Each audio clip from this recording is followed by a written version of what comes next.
Mullaperiyar dam തകർന്ന് ഏതാണ്ട് 30 ലക്ഷം പേർ മരിക്കുകയും 10 ലക്ഷം പേർക്ക് ഗുരുതരമായിട്ടുള്ള പരിക്കേൽക്കുകയും 1 ലക്ഷത്തിനടുത്ത ആളുകളെ കാണുവാനില്ല എന്നൊരു വാർത്ത കേരളത്തിലെ പ്രമുഖ പത്രങ്ങളുടെ ഫ്രണ്ട് പേജിൽ വരാനായിട്ട് അതെപ്പോൾ വേണമെങ്കിലും സംഭവിക്കാം. ഒരുപക്ഷെ അങ്ങനെ ഒരു വാർത്ത കൊടുക്കാൻ കേരളത്തിൽ ആ ഒരു പത്രം തന്നെ ഉണ്ടാകണമെന്നില്ല.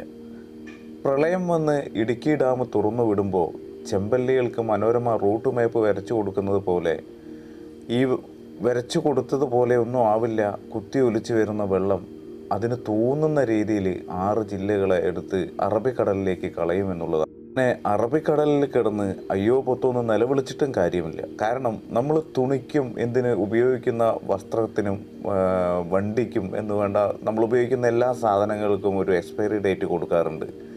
അങ്ങനെയുള്ളപ്പോൾ ഏതാണ്ട് 40 വർഷം 50 വർഷം ആയുസ്സുള്ള ഈ ഒരു ഡാമിന് ഏതാണ്ട് 120 വർഷം പിന്നിട്ട് കഴിഞ്ഞിരിക്കുന്നു അതിൻ്റെ ഒരു കാലപ്പഴക്കം എന്ന് പറയുന്നത്.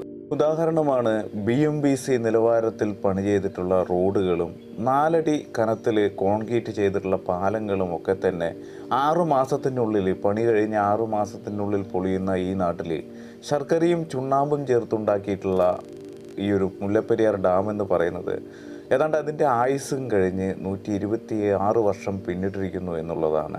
അപ്പോൾ അത് പൊട്ടുമെന്നതിൽ സംശയമൊന്നുമില്ല. ചുരുക്കി പറഞ്ഞാൽ നമ്മുടെ തലയ്ക്ക് മുകളിൽ ഒരു വാള് തൂങ്ങിക്കിടക്കുന്നുണ്ടെന്ന് വേണമെങ്കിൽ മുല്ലപ്പെരിയാർ ഡാമിനെ നമുക്ക് വിശേഷിപ്പിക്കാം. എന്ന് വെച്ചാൽ ഡെമോക്രാസിൻ്റെ വാളെന്നർത്ഥം. അത് പറയാൻ കാരണം ഏത് നിമിഷവും പൊട്ടുമെന്നുള്ള ഒരവസ്ഥ തന്നെയാണ് അതിനുള്ളത്. പൊട്ടിയാൽ മലയാളി വട്ടത്തിൽ മുങ്ങുമെന്നതിലും സംശയമില്ല. അങ്ങനെ പറയുമ്പോൾ മലയാളികൾക്ക് തോന്നുന്ന ഒരു കാര്യം എന്തെന്നാൽ, അതായത് അതിന് തൊട്ട് താഴെയുള്ളത് ഇടുക്കി ഡാമാണ്. അത് ഈ വെള്ളത്തെ താങ്ങി നിർത്തൂലേ എന്നൊരു ചോദ്യം അവിടെ വരുന്നുണ്ട്. ഈ വെള്ളമെല്ലാം മുല്ലപ്പെരിയാറിൽ ഏതാണ്ട് 15 TMC വെള്ളമാണ് ഉള്ളത്. ഇടുക്കിയിൽ ഏതാണ്ട് 70 TMC വെള്ളവും കൊള്ളും. പക്ഷേ ഒഴുകി വരുന്നത് ഈ വെള്ളം മാത്രമായിട്ടായിരിക്കില്ല ഡാം പൊട്ടിയാൽ ഉണ്ടാകുന്നത്. കൂടെ കല്ലും മണ്ണും മരവും ഒക്കെ ആയിട്ടുള്ള അവശിഷ്ടങ്ങളും എല്ലാം കാണും അതിൽ. ഒരു പക്ഷേ ഇടുക്കി ഡാം ഈ വെള്ളത്തെ എല്ലാം താങ്ങി നിർത്തിയാലും കൂടെയുള്ള ഒരു 2 ഡാമുകളെ കുറിച്ച് നമുക്ക് പറയേണ്ടി വരും. എന്ന് വെച്ചാൽ കുളമാവ് ഡാമും ചെറുതോണി ഡാമും. ഇടുക്കി ഡാമിൻ്റെ ഷട്ടറുകൾ ഇവിടെയാണ് ഉള്ളതെന്നുള്ളതാണ് മറ്റൊരു പ്രത്യേകത. എന്ന് വെച്ചാൽ ഈ 2 ഡാമിൻ്റെയും ക്യാച്ച്മെൻറ്റ് ഏരിയ എന്ന് പറയുന്നത്, വെള്ളം കെട്ടി നിൽക്കുന്ന സ്ഥലം എന്ന് പറയുന്നത് ഇടുക്കി ഡാമിൽ തന്നെയാണ്. അപ്പോൾ ഇടുക്കി ഡാം തകരുക എന്ന് പറഞ്ഞാൽ ഈ 2 ഡാമിൽ കുളമാവ് ഡാമോ അല്ലെങ്കിൽ ചെറുതോണി ഡാമോ ഏതെങ്കിലും ഒന്ന് തകർന്നാൽ മതി എന്നുള്ളതാണ്. ഇന്ത്യയിലെ ഏറ്റവും ദുർബലമായിട്ടുള്ള ഡാമുകളിൽ ഒന്നാണ് കുളമാവ് ഡാം എന്ന് പറയുന്നത്. കാരണം ആ ഡാമിൻ്റെ ഒരു അതിര് എന്ന് പറയുന്നത് പബ്ലിക് റോഡാണ്. അത് ശരിക്കും പറഞ്ഞാൽ ഒരു ഉരുൾപൊട്ടൽ അല്ലെങ്കിൽ മണ്ണിടിച്ചിൽ ഉണ്ടായാൽ തന്നെ ഈ ഡാം ഇളകിപ്പറിച്ച് പോകുമെന്നുള്ളതിൽ യാതൊരുവിധ സംശയവുമില്ല. ഉദാഹരണത്തിന് എടുത്തു പറയുകയാണെന്നുണ്ടെങ്കിൽ ലോകത്തിൽ ഓരോ വർഷവും 2-ലധികം ഡാമുകൾ തകരാറുണ്ട്. ഇന്ത്യയിൽ തന്നെ ഇതുവരെ 25 ഡാമുകൾ തകർന്നിട്ടുണ്ട്. അതുകൊണ്ട് തന്നെ ഒരു അറിയിപ്പ് പോലെ നമുക്ക് പറയാം എന്ന് വെച്ചാൽ മുല്ലപ്പെരിയാർ ഡാമും ഇടുക്കി ഡാമും എന്നും ഇങ്ങനെ തന്നെ നിലനിൽക്കുമെന്ന് പ്രതീക്ഷിക്കരുത്. അതൊരിക്കൽ തകരും. ഈ ഡാം തകരാതിരിക്കാൻ മാത്രം ഇത് ശ്രീരാമൻ പണിത രാമസേതു ഒന്നുമല്ല. എത്ര നാൾ നിലനിൽക്കുന്നുവോ അത്രയും നാൾ നമ്മുടെ ജീവിതം എക്സ്ട്രാ ബോണസ് എന്ന് വേണമെങ്കിൽ കണക്ക് കൂട്ടാം. ഇനിയും മനസ്സിലാക്കുക എന്ന് മാത്രമാണ്. എന്ന് വെച്ചാൽ അതിനെക്കുറിച്ച് പറയുകയാണെങ്കിൽ ഒരു കഥയിലേക്ക് കടക്കേണ്ടി വരും. കഥ നടക്കുന്നത് നമ്മുടെ ഇന്ത്യയിലോ കേരളത്തിലോ ഒന്നും തന്നെയല്ല, ചൈനയിലാണ്. അവിടെ ചെൻഷിങ് എന്ന പേരുള്ള ഒരു ഹൈഡ്രോളജിസ്റ്റ് ഉണ്ടായിരുന്നു. അദ്ദേഹത്തിൻ്റെ ജോലി എന്ന് പറയുന്നത് നമ്മുടെ ഈ ഡാമുകളെ കുറിച്ചൊക്കെ പഠിക്കുന്ന ഒരാൾ എന്ന് വേണമെങ്കിൽ വിശേഷിപ്പിക്കാം.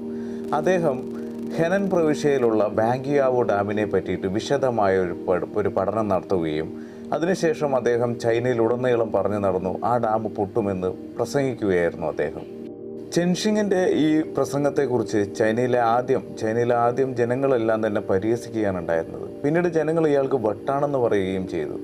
കാരണം അങ്ങനെ പറയാൻ കാരണം ഒരു കുഴപ്പവുമില്ലാതെ പോകുന്ന ഒരു ഡാം പൊട്ടുമെന്ന് പറയുമ്പോൾ അത് ഘോരം കവലകളിലും എന്ന് വേണ്ട എല്ലായിടത്തും പോയി ഇങ്ങനെ പ്രസംഗിച്ച് നടക്കുമ്പോൾ അദ്ദേഹത്തിന് വട്ടാണെന്ന് ജനങ്ങൾ പറഞ്ഞു.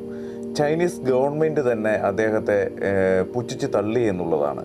പക്ഷേ ഇതിലൊന്നും തകരാതെ ചെൻഷിങ്, അതായത് ബാങ്കിയാവോ ഡാമിൻ്റെ അല്ലെങ്കിൽ ആ അണക്കെട്ടിൻ്റെ ബലഹീനതകളെ പറ്റിയും അതേപോലെ തന്നെ അണക്കെട്ട് തകർന്നാൽ ഒലിച്ചു പോകുന്ന ലക്ഷക്കണക്കിന് മനുഷ്യജീവനെ കുറിച്ചിട്ടൊക്കെ തന്നെ അദ്ദേഹം കവലകളിൽ വലിയ രീതിയിലുള്ള പ്രഭാഷണങ്ങൾ നടത്തിക്കൊണ്ടേയിരുന്നു. എന്ന് വെച്ചാൽ ഒരു പ്രദേശത്തെ മുഴുവൻ ആളുകളുടെയും മരണത്തെ മുന്നിൽ കണ്ടുകൊണ്ട് ആദ്യ കയറിയ പോലെ ചെൻഷിങ് അത് പറയുന്നതിൽ കാര്യമുണ്ടെന്ന് തോന്നിയിട്ടുള്ള കുറച്ച് പേര്, ചൈനയിലെ കുറേയേറെ ജനങ്ങൾ ചെൻഷിങ്ങിനൊപ്പം നിന്നു എന്നുള്ളതാണ്. അദ്ദേഹത്തിൻ്റെ അഭിപ്രായങ്ങളോട് യോജിച്ചു. അതോടുകൂടിയിട്ട് അയാളോടൊപ്പം ആളുകൾ കൂടി വന്നു. പിന്നീട് അത് വലിയ കൂട്ടമായി മാറുകയും ചെയ്തു. അങ്ങനെ ഒടുവിൽ അവസാനം ചൈനീസ് സർക്കാർ അവിടുത്തെ ആളുകളുടെ ആവശ്യം പരിഗണിച്ചുകൊണ്ട് ചെൻഷിങ്ങിൻ്റെ ആ വാക്കുകളെ മാനിച്ചുകൊണ്ട് ഒരു കമ്മിറ്റിയെ നിശ്ചയിക്കുകയാണ് ഉണ്ടായത്. അതിൽ വിദഗ്ധരായിട്ടുള്ള എഞ്ചിനീയർമാരും ഹൈഡ്രോളജിസ്റ്റുകളും ഒക്കെ തന്നെ ഉണ്ടായിരുന്നു.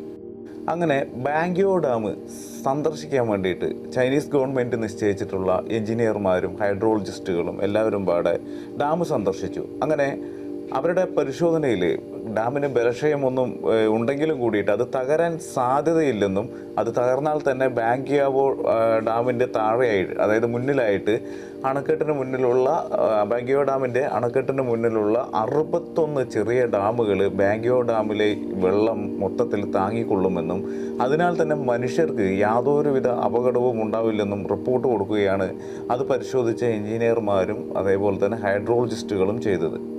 അങ്ങനെ ചൈനീസ് ഗവൺമെൻറ് ഈ റിപ്പോർട്ടുകൾ അംഗീകരിക്കുകയും ചെയ്തു. പക്ഷേ ഭൂമിക്ക് കിട്ടിയിട്ടുള്ള ഏറ്റവും ശപിക്കപ്പെട്ടൊരു വെളുപ്പാങ്കാലത്ത് ഷിൻഷിങ് പറഞ്ഞ പോലെ തന്നെ ആ ഡാം പൊട്ടുകയാണ് ഉണ്ടായത്.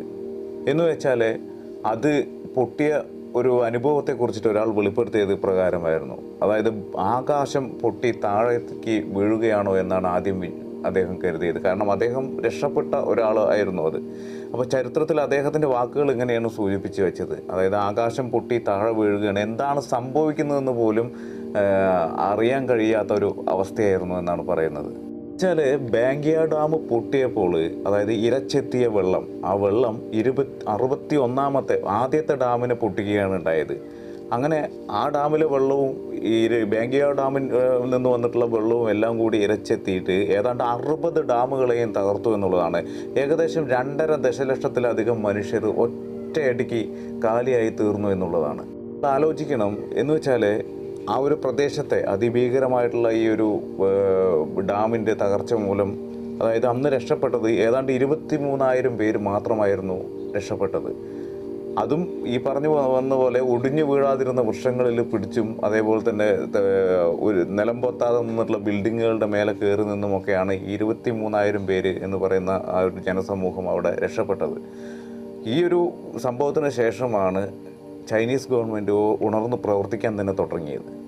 ഡാം പൊട്ടിയപ്പോൾ സ്വാഭാവികമായിട്ടും അതിൻ്റെ കൂടെ ഒലിച്ചു വന്ന ചെളി അത് എത്രത്തോളം എന്ന് ഊഹിക്കാൻ കഴിയാവുന്നതിൻ്റെ അപ്പുറം. കാര്യം എന്താ വെച്ചാൽ ടൺ കണക്കിന് ചെളിയാണ് നിലത്ത് കിടക്കുന്നത്. അപ്പോൾ ഇവിടെ വിമാനങ്ങൾ ഇറക്കിയിട്ട് ഇത്രയും ആളുകൾക്ക് ഫുഡ് കൊടുക്കാനുള്ള ഒരവസരമില്ല. അപ്പോൾ ഏതാണ്ട് 100 അടി അല്ലെങ്കിൽ 200 അടി മുകളിൽ ഹെലികോപ്റ്ററുകളിൽ സഞ്ചരിച്ച് അവർക്ക് ഫുഡ് കിറ്റുകളിലാക്കിയിട്ട് താഴെ പിടിച്ചു നിൽക്കുന്ന ജീവനോടെ നിൽക്കുന്ന ആളുകൾക്ക് ഭക്ഷണം എറിഞ്ഞു കൊടുക്കുമ്പോൾ അത് പലർക്കും കിട്ടാതെ വരികയും അത് ചളിയിൽ പൂന്തി പോകുന്ന ഒരവസ്ഥയും ഉണ്ടായി എന്നുള്ളതാണ്.